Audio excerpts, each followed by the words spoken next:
Hey traders, this is Christian from Tribeca Trade Group, and it is Wednesday, the 26th of August.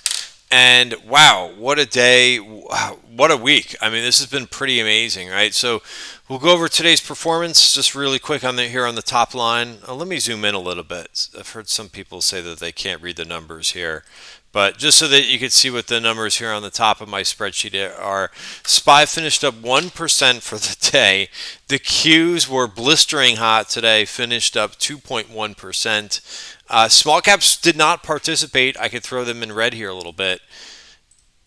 Let's do that. The Dow basically didn't do much of anything for the day. Bonds were a non-factor for the day.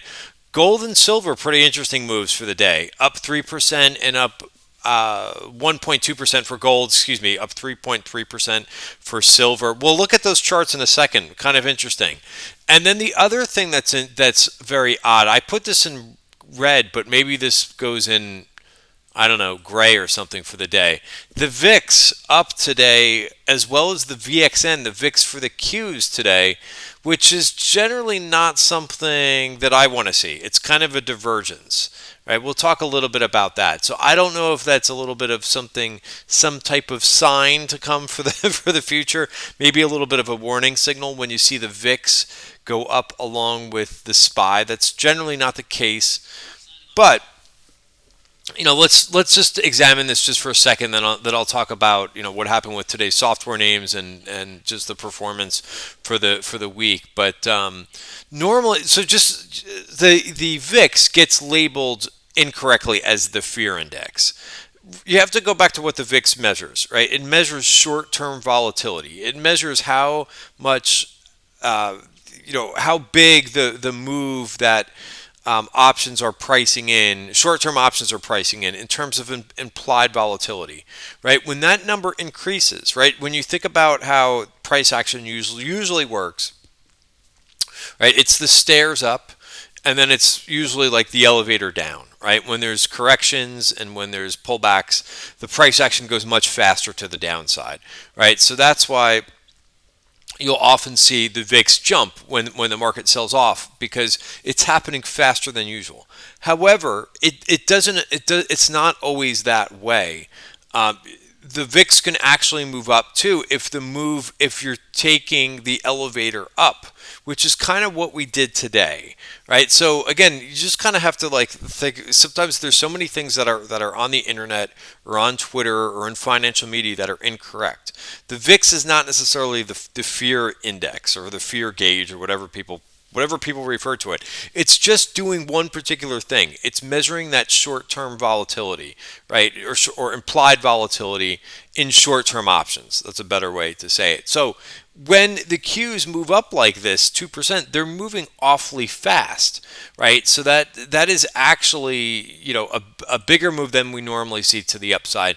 Hence, volatility is actually increasing. Now, is it a warning signal when this happens? Well, generally it kind of is a little bit to see when the VIX up 5%. Now, sometimes we see the VIX will be up like 0.5% or something like that when the market's up. It's kind of negligible when that happens. But up 5%, I don't know. Maybe it's telling us something. So we'll just kind of keep that in the back of my mind, back of your mind. Remember, for me, price and trend are number one, right? They're the number one indicators, but it's important, I think, to also look at some of the internals, right? And some of the things that kind of give us a little bit of clues because we could use them to kind of see how we're basically positioned, right? Or kind of give us a little bit of judgment about how we should be positioned.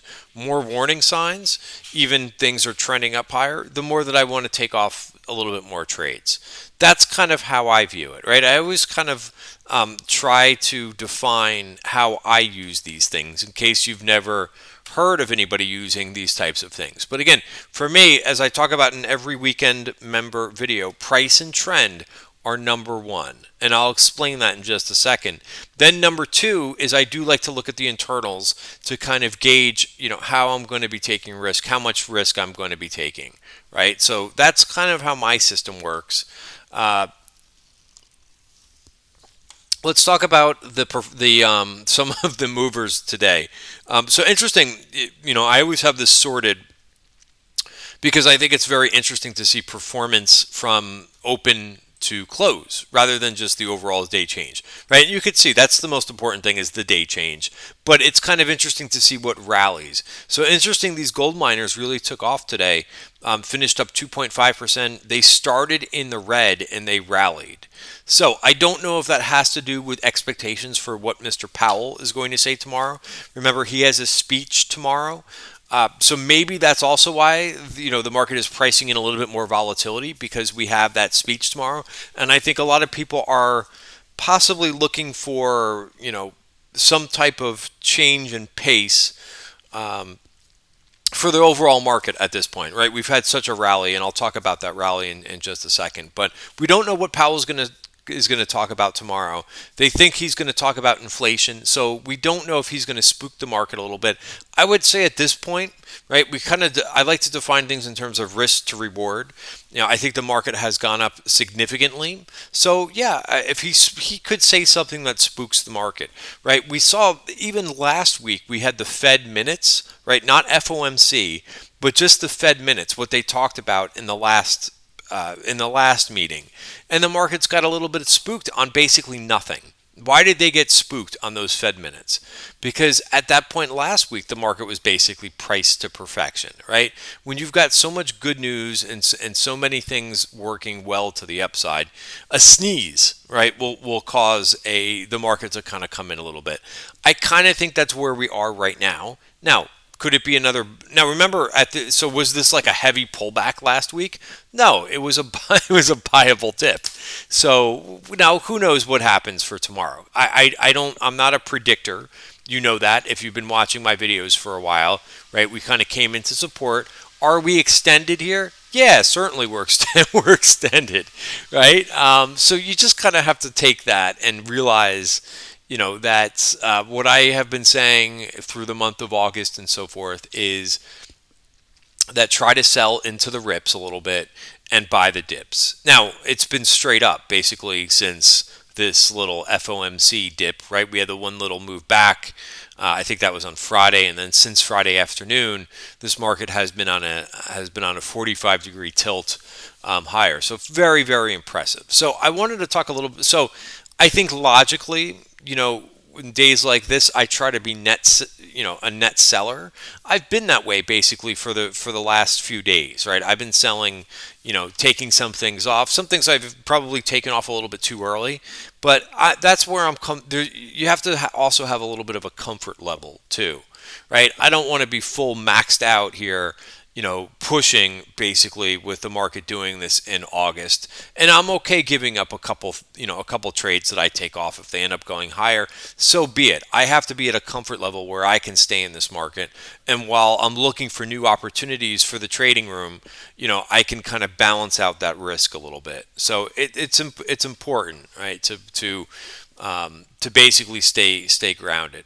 But I wanted to I'll talk more about the software move and so forth, but I just wanted to talk about riding the trend. It was a tweet that I sent out last night, which I think got some good attention. I don't know why I focused in on that guy on Twitter, but sometimes Twitter just does that. But this is what I sent last night, and I got some nice traction off of this tweet somewhere in here, right? So no one knows. This is what I wrote. They got 304 likes. That's good for me, for a small time Twitter guy. No one knows how long a trend is going to last. No one, right? We hear predictions. Small investors, newer investors. I don't want to just say newer investors. I feel like I pick on them too much. But I think all investors sometimes want to hear predictions. They want to know if so-and-so is going to be right. What are they doing? What do they think the market is going to do? Our job is to basically try to get everything that we can profits from a trend, right? And then to try not to pick a top. Right, and realize that you might give a small amount back when the top does take place. Right, the sooner you realize this, the more relaxed that you'll be. That you'll eventually hear that you're not going to pick the absolute top. Right, so let's zoom out for a minute, which is another one of my catchphrases to kind of zoom out a little bit. But look at the performance of August. So I put in here the beginning of the month, right? 7/30/2020, and to today's date. And if you look to the right of your screen, you could see SPY is up 7.3% in August. So remember that number, 7.3%. Look at the Qs. The Qs are up 11.8% for this month. That sometimes is the year average, right? If you look at what the performance of for markets, year over year, the average is of what, about 8 to 10%, right, over time, right? We did this in a month. So, and the month isn't even over yet, by the way. So what's the takeaway? Why am I doing this to you? Why am I going over what the performance is? Well, number one, I don't ever remember. By the way, small caps not as much. They're up 4.5%, but still, that's even a really good month for performance for the month. So why am I doing this to you? Why am I? So number one, like, this is the best performance I've ever seen in an August. Somebody asked me that earlier. Have I ever seen performance like this in August? No, I don't think I have. Number two, I think what's important here is I like to admit when I'm wrong too, or when, like, one of the things that I've been saying is, hey, it's August. I've got it right here on my spreadsheet. August to October, trade smart. They're seasonally weaker times of the year. Now, this year is obviously a little bit different, right? We've got 2020 has been anything but bland or boring, right? It's been crazy this year. But my job basically is to basically ride these trends, even though, like, I'm doubting it in the back of my mind because I know that these are seasonally weak months. I'm still trying to be as level-headed and basically follow the setups that we're seeing and follow price action. So I try to kind of set myself up in terms of expectations, but I'm ultimately, as I said in the beginning of this video about 10 minutes ago, that price and trend are number one things for me. So even though I'm doubting this move a little bit, and it's astounding to me that the S&P and the Qs are up this much for an August, bottom line is I really want to follow the trend until it's not going to be there. So what does that mean, right? With this, right? This has been extraordinary because you could have said, oh, I'm going to buy puts here, or I'm going to sell here, I'm going to sell here, I'm going to sell here. Eventually, we're going to get a red bar, right? So if you look at, and I'll release my P&L as I always do at the end of the month, but if I get hit on one day, you have to look at this in the perspective of the month, right? If I haven't stayed in it, or if I hadn't stayed in it because I was afraid of a red bar, then I wouldn't have had any then I would have not been able to make profits and have outsized profit, because this is probably the biggest month that I've had for an August in terms of my P&L too. So you have to kind of balance that with if you're going to ride this trend all the way up, then yes, you may get the last day wrong, where there's a red bar. So again, putting that together, you should still, if you're following this type of philosophy, you should be doing very well. But on that last day where there's a reversal day, you may be down that day, right? But in the overall context, the month is going to be very, very strong for you when you have something like that, even with the red bar at the end.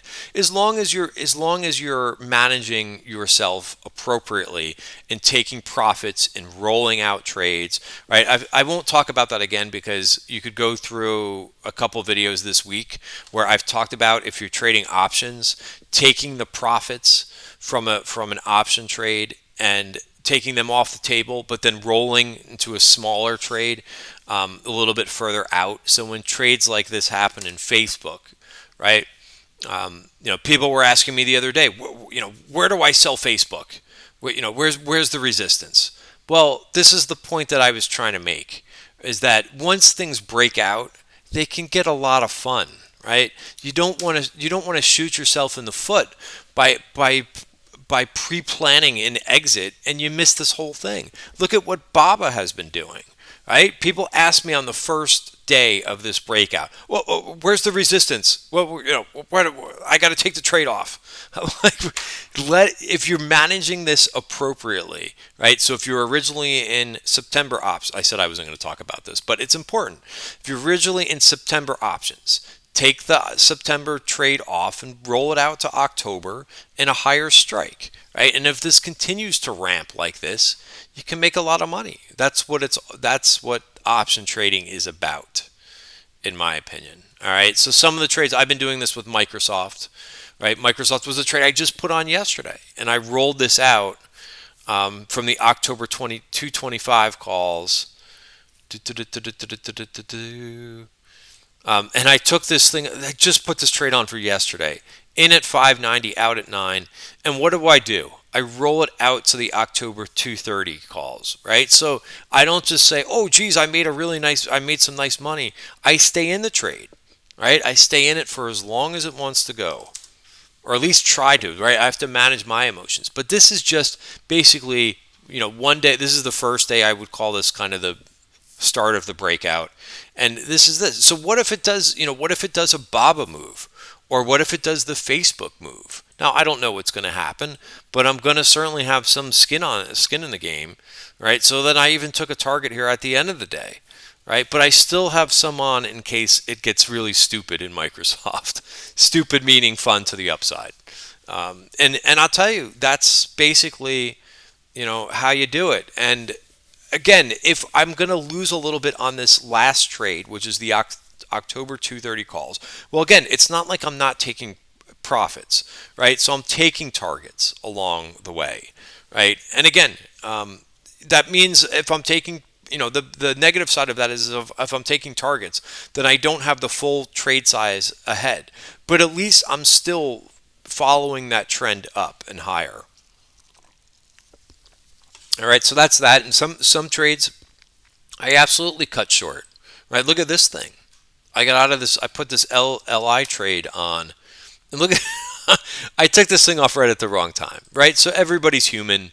I think I took this trade off here or something.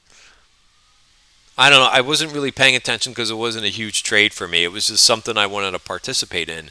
But man, this is a very speculative name. This is an auto name in China, right? We've seen what happened with Neo as well. So let's talk about a little bit about today's trades. I put on this trade in Carvana, right? One of the things, just to kind of circle back here a little bit, but one of the things that I noticed today was the durable goods report. I can't believe they're going to put more stimulus out when you've got a durable goods report going up 11%, right? Who knows? But I would think like durable goods report going up 11%. I don't know. Maybe Powell sees this and says something about this tomorrow. One of the things that I read about this was that the car sales are coming back. So I like to go with the kind of best in breed innovator. And this Carvana, I think it's back to highs. Right? And here's the break. So traded this first bar, of course. I hate when this happens. But it failed on the first bar, but then it did get out. Right, a couple other trades from yesterday. This SE's moving nicely. Notice that big candle on the top there. That's because some call buyer came in. I love to get into trades before the call buyers show up. So, I'm playing a breakout in this one. I did take a target again, right? Taking some off the table. Target 160 paid right around 153 yesterday. By the way, I was the first one. Sorry, I like to claim victory. But I saw a couple other people tweeting about this name today. I was the first one. If you go back and look at the timeline, there wasn't very many people talking about SE until I mentioned it. I don't mind people borrow my trade ideas. That's fine. SET, and then I like I like to buy these solar names. So also took a target in this one. One name I didn't put on because again I'm balancing how much risk I want to take right now. But just to give you a trade idea for tomorrow. I like this consolidation in Zoetis, right? I think animal health, I keep hearing about people buying, how there's a waiting list for puppies or something like that. So animal health, I think, is a trend that will be here for a while. I don't think people are going to get rid of, never mind, that's horrible. So I think that the trend in pets will continue. So this is a good name to watch here, and I like the consolidation. I didn't really get to talk much about this move in this and the elephant in the room, the software, just unbelievable. I mean, absolutely incredible. Um, Coupa Software had a huge move up to 330. I was afraid it was going to take out this VPOC and stop. Nope. Really strong. So even though this is an expensive stock, right? This was a really nice move. I did not put this one on. I'm long some. This is a great looking chart pattern though. Absolutely beautiful looking. I'm long service now, so I still have a piece on in this. Again, you kind of have to pick and choose a little bit with these names because they do very much move as a group, which is great when they all go up like today. But we do see some profit taking from time to time. Just we'll see that to the downside. Everything moves to the downside when there's profit taking. In this case, everything kind of moved to the upside. One name to kind of keep an eye on is this AYX. This AYX, if you're looking for something that could participate and you have a level to trade against it, the 1 hour chart looks pretty revealing to me, right? The daily chart does not look good to me. But as long as you have a level to trade against, right? That's what trading's all about. And look at the base that this thing has put in on the 1 hour chart and now trying to get to like basically above value, and look at how tight this value area was. So who's to say that this thing can't rip up to like 125, right? And I think that's a nice, maybe take a target at 125, 130. There's probably some VPOCs here that you have to worry about on the 5 minute. I'll just wait for Thinkorswim to adjust. Oh, no, I guess I don't see any here. I'm surprised there isn't. So you do have a little bit of open road for tomorrow. Watch tomorrow's value area on the 5 minute and basically 120.60. So another trade idea. Workday should be an interesting report. They report tomorrow, but look at. I know this is a Debbie Downer, but it did take out this virgin point of control. That's usually a place for me to take profits. Adobe, somebody criticized me a week ago because they said, oh, it's such a slow mover.